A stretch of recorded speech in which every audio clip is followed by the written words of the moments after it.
Eating disorder. Eating disorder क्या होते हैं, सबसे पहले हम देखते हैं इसकी डेफिनेशन। ईटिंग डिसऑर्डर की डेफिनेशन क्या है ईटिंग डिसऑर्डर की? Eating disorder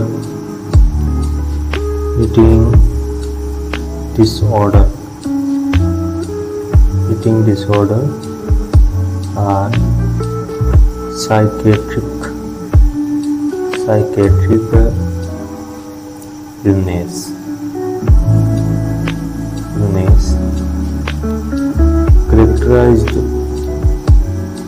characterized by disturbed eating behavior,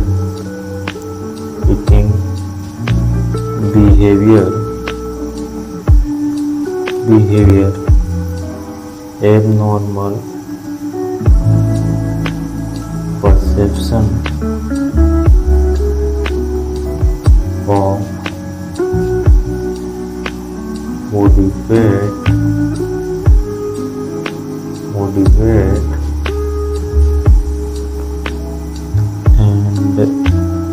body weight and shape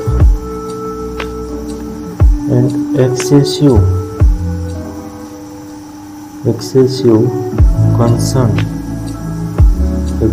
concern about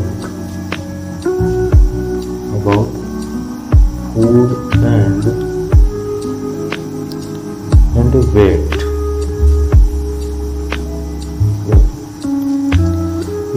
eating disorder क्या है? Are psychiatric illness characterized by disturbed eating behavior, abnormal perception of the body weight, shape, and excessive concern about the food and weight. ये क्या होता है? Eating disorder.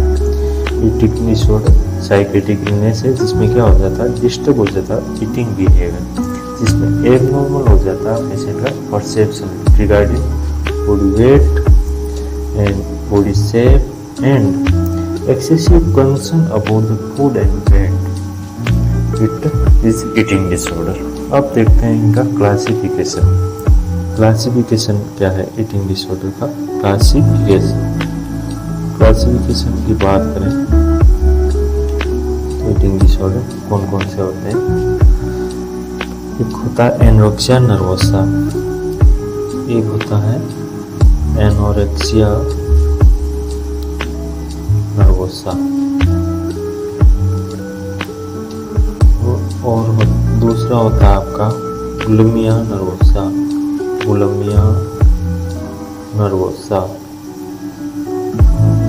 Third होता है आपका binge eating disorder. Third होता है बिंज ईटिंग डिसऑर्डर। क्लासिफिकेशन कौन कौन सा? क्लासिफिकेशन की बात करें तो anorexia nervosa, bulimia nervosa and binge eating disorder. अब हम बात करते हैं एनोरेक्सिया नर्वोसा क्या होता है। सबसे पहले देखते हैं हम anorexia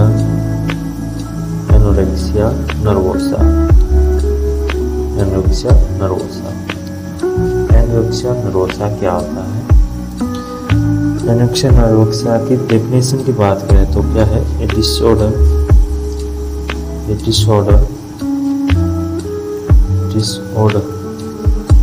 characterized by self-induced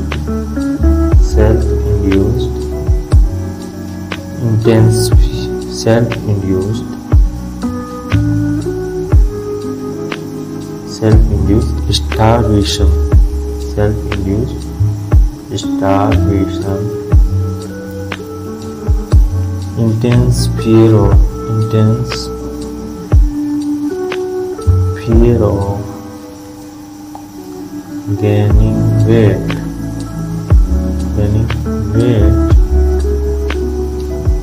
and distorted body image body image. Anorexia nervosa क्या होता है? It is disorder that is characterized by self induced starvation, intense fear of the gaining weight and distorted body image. Anorexia nervosa. फिर इसके देखते हैं diagnostic features क्या होगा, इसको डायग्नोज कैसे करेंगे एनोरेक्सिया नर्वोसा को। डायग्नोस्टिक फीचर्स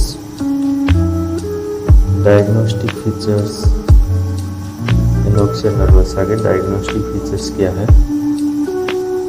डायग्नोस्टिक फीचर्स की बात करें तो क्या है? एनोरेक्सिया नर्वोसा वाले पेशेंट का BMI बॉडी मास इंडेक्स देखेंगे वो लेस देन 18.5 किलोग्राम पर मीटर स्क्वायर होगा। और क्या देखने को मिलेगा? पेशेंट refusal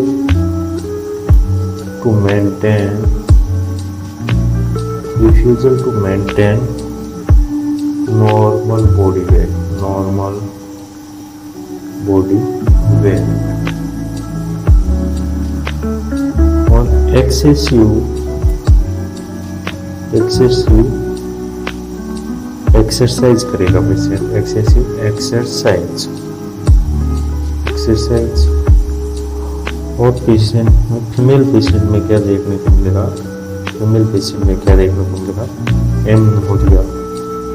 एमनोरिया देखने को मिलेगा। और डिनाइल करेगा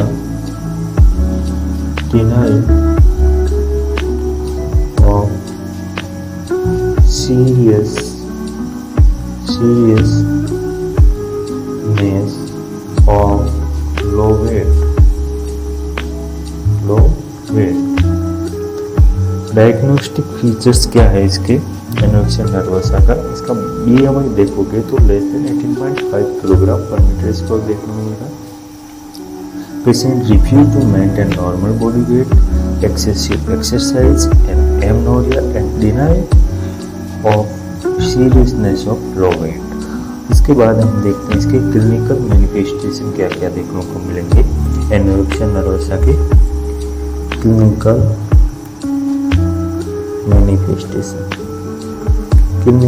मैनिफेस्टेशन एनोरेक्सिया नर्वोसा के क्लिनिकल मैनिफेस्टेशन क्या देखने को मिलेंगे? क्लिनिकल मैनिफेस्टेशन क्या है एनोरेक्सिया नर्वोसा का पेशेंट में? पेशेंट का सीवियर वेट लॉस देखने को मिलेगा। सीवियर वेट लॉस होगा। और पेशेंट ब्रेडिकार्डिया और हाइपोटेंशन में होगा। ब्रेडिकार्डिया, हाइपोटेंशन, हाइपोथर्मिया देखने को मिलेगा पेशेंट में। और पेशेंट की बॉडी पर लेनोगो हेयर देखने को मिलेगा। देखने को मिलेंगे। और स्किन देखेंगे तो ड्राई स्किन देखने को मिलेगी। और पेशेंट के नेल है वो ब्रिटल नेल देखने को मिलेंगे। ब्रिटल नेल देखने को मिलेंगे। Brittle nails. और क्या देखने को मिलेगा पेशेंट में? ऑब्सेसिव बिहेवियर देखने को मिलेगा। क्या देखने को मिलेगा? ऑब्सेसिव बिहेवियर देखने को मिलेगा। और पेशेंट डिप्रेशन में मिलेगा। एंड ये क्लिनिकल मैनिफेस्टेशन एनोरेक्सिया नर्वोसा क्या का? पेशेंट में सीवियर वेट लॉस देखने को मिलेगा। ब्रेडिकार्डिया, हाइपोटेंशन, हाइपोथर्मिया, लेनिंगो हेयर और स्किन पेशेंट की ड्राई मिलेगी। नेल ब्रिटल मिलेंगे। ऑब्सेसिव बिहेवियर देखने को मिलेगा और डिप्रेशन में देखने को मिलेगा। फिर इसका कॉम्प्लिकेशन क्या हो सकता है? एनोरेक्सिया नर्वोसा के कॉम्प्लिकेशन अगर इसको प्रॉपर्ली मैनेज नहीं करें तो क्या कॉम्प्लिकेशन होंगे? कॉम्प्लिकेशन की बात करें एनोरेक्सिया नर्वोसा के पेशेंट में कॉम्प्लिकेशन क्या क्या देखने को मिलेंगे? इलेक्ट्रोलाइट इम्बैलेंस हो जाएगा। और मोस्ट कॉमन इलेक्ट्रोलाइट कौन सा? हाइपोकैलेमिया देखने को मिलता है, हाइपोकैलेमिया देखने को मिलेगा। और कार्डियक एरिथमिया देखने को मिलेगा, कार्डियक एरिथमिया देखने को मिलेगा पेशेंट में। और ऑस्टियोपोरोसिस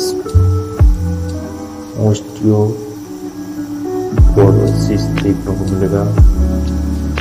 और रीफीडिंग सिंड्रोम ये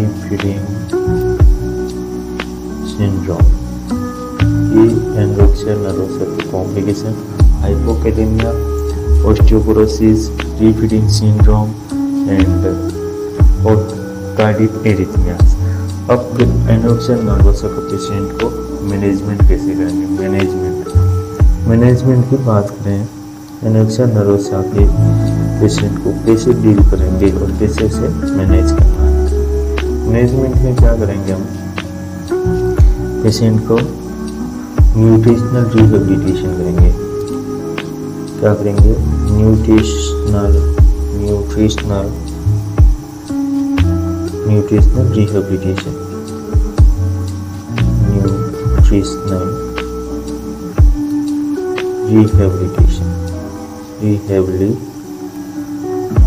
करेंगे। और क्या करेंगे? मॉनिटर फॉर इलेक्ट्रोलाइट इम्बैलेंस और पेशेंट को कॉग्निटिव बिहेवियर थेरेपी देंगे। और पेशेंट को हॉस्पिटलाइज करेंगे, हॉस्पिटलाइजेशन। इफ पेशेंट का BMI लेस देन 15 या फिर अनस्टेबल वो पेशेंट के वाइटल, तो हम क्या करेंगे? पेशेंट को इंडोर करेंगे। ये था आपका एनोरेक्सिया नर्वोसा। एनोरेक्सिया नर्वोसा क्या होता है? एनोरेक्सिया नर्वोसा में क्या होता है? Patient self induce starvation and patient का intense fear of the gaining weight and distorted body weight. Diagnostic feature क्या है पेशेंट का? एनोरेक्सिया नर्वोसा का पेशेंट का BMI लेस देन 18.5 किलोग्राम पर मीटर स्क्वायर होगा और refuse to maintain normal body weight, excessive exercise और पेशेंट में एमनोरिया देखने को मिलेगा। और पेशेंट डिनाई करेगा सीरियसनेस ऑफ लो वेट। और clinical manifestation severe weight loss, bradycardia, hypotension, hypothermia, pain of hair, dry skin, brittle nail and obsessive behaviour and depression. ये clinical manifestation. Complication क्या देखने को मिलेगा? Hypokalaemia and cardiac arrhythmias, osteoporosis, refeeding syndrome. और patient को manage करना है तो न्यूट्रिशनल रिहेबिलिटेशन और मॉनिटर करना, इलेक्ट्रोलाइट इम्बैलेंस और कॉग्निटिव बिहेवियर थेरेपी प्रोवाइड करनी है। और पेशेंट को हॉस्पिटलाइज कर लेना है अगर BMI लेस देन 15 हो और वाइटली अनस्टेबल हो तो पेशेंट को इंडोर कर लेना है। नेक्स्ट हमारा है bulimia nervosa. Bulimia nervosa. Bulimia nervosa क्या होता है? Next eating disorder bulimia nervosa. Bulimia nervosa इसकी डेफिनेशन क्या है? Recurrent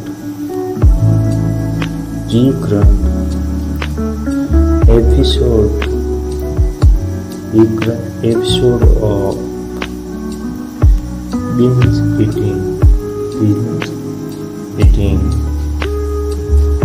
eating followed by compensatory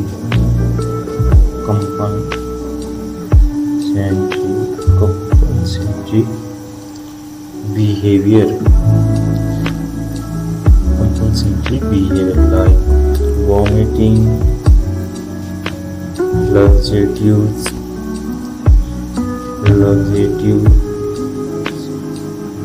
or diuretics, ये सारा कंपनसेटिव बिहेवियर। क्या होता है बुलिमिया नर्वसा क्या है? Recurrent episode of binge eating followed by compensatory behavior like vomiting, laxative and diuretics। अब इसके डायग्नोस्टिक फीचर्स क्या है? इसको डायग्नोज कैसे करना? बुलिमिया नर्वसा के डायग्नोस्टिक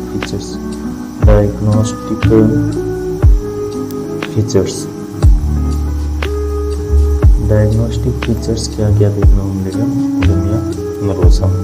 बुलिमिया नर्वसा के पेशेंट में बिंज ईटिंग एपिसोड होंगे। Binge eating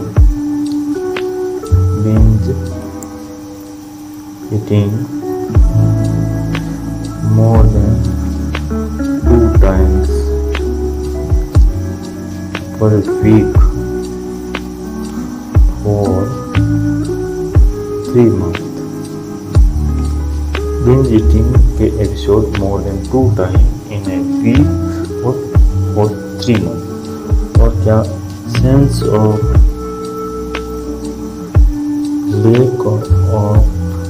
of lack of control, मतलब ईटिंग बिहेवियर पर कंट्रोल नहीं होगा पेशेंट का। इसमें बुलिमिया नर्वसा के पेशेंट में बॉडी वेट क्या होगा? बॉडी वेट यूजुअली नॉर्मल मिलेगा, नॉर्मल देखने को मिलेगा।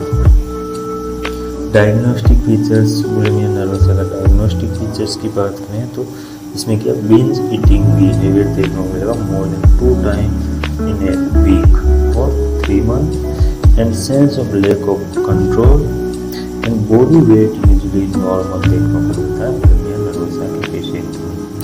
उसके बाद बात करते हैं बुलिमिया नर्वसा के क्लिनिकल मैनिफेस्टेशन क्या देखने को मिलेगा? क्लिनिकल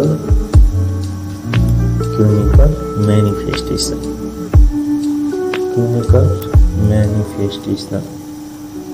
क्या क्या देखने को मिलेंगे? क्लिनिकल मैनिफेस्टेशन बुलिमिया नर्वसा के क्या देखने को मिलेगा? बुलिमिया नर्वसा के पेशेंट में रसल साइन देखने को मिलेगा। रसल साइन क्या देखने को मिलेगा? रसल साइन देखने को मिलेगा, मतलब knuckle callus formation, knuckle callus और पैरोटिड ग्लैंड एनलार्जमेंट देखने को मिलेगा और डेंटल इरोजन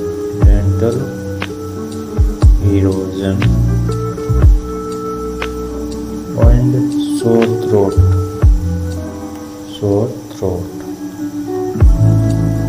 बुलिमिया नर्वसा के क्लिनिकल मैनिफेस्टेशन क्या है? Clinical manifestation Russell signs and parotid gland enlargement, dental erosion and sore throat देखने को मिलेगा।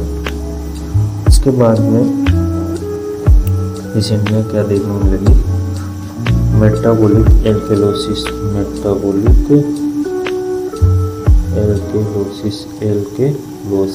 देखने को मिलेगा and hypokalemia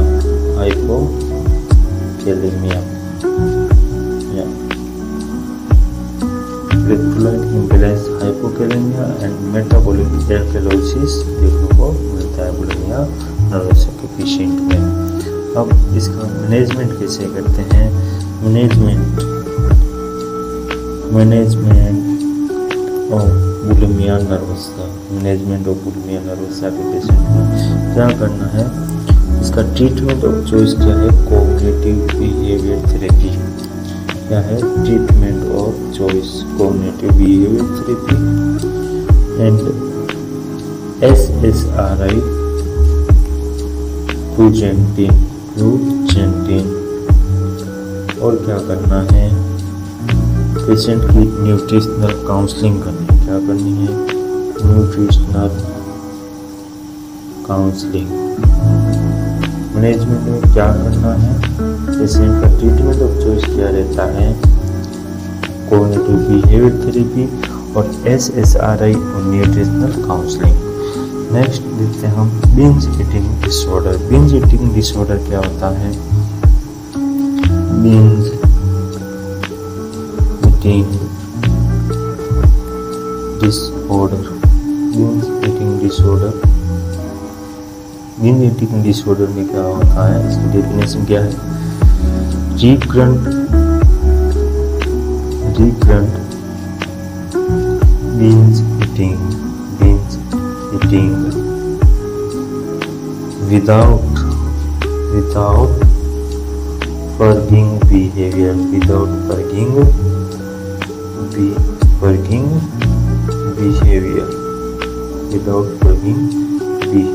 binge eating disorder क्या है?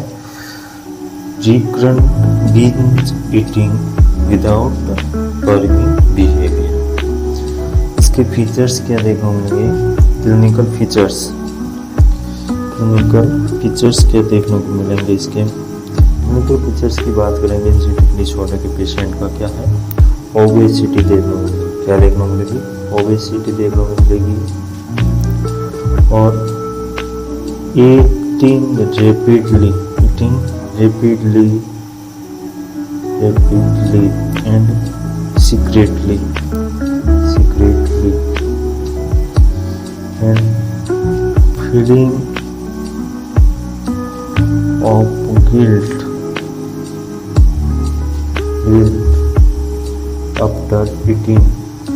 after eating. Obesity, eating rapidly and secretly, feeling of guilt after eating, ये इसके बिंज ईटिंग डिसऑर्डर के फीचर्स देखने को मिलेंगे। इसके बाद में इसका मैनेजमेंट क्या है? मैनेजमेंट कैसे करेंगे बिंज ईटिंग डिसऑर्डर का? मैनेजमेंट के लिए हम क्या देते हैं? पेशेंट को कोग्निटिव बिहेवियर थेरेपी देंगे। क्या देंगे? कोग्निटिव बिहेवियर थेरेपी देंगे। और क्या करेंगे? पेशेंट का वेट रिडक्शन करवाएंगे।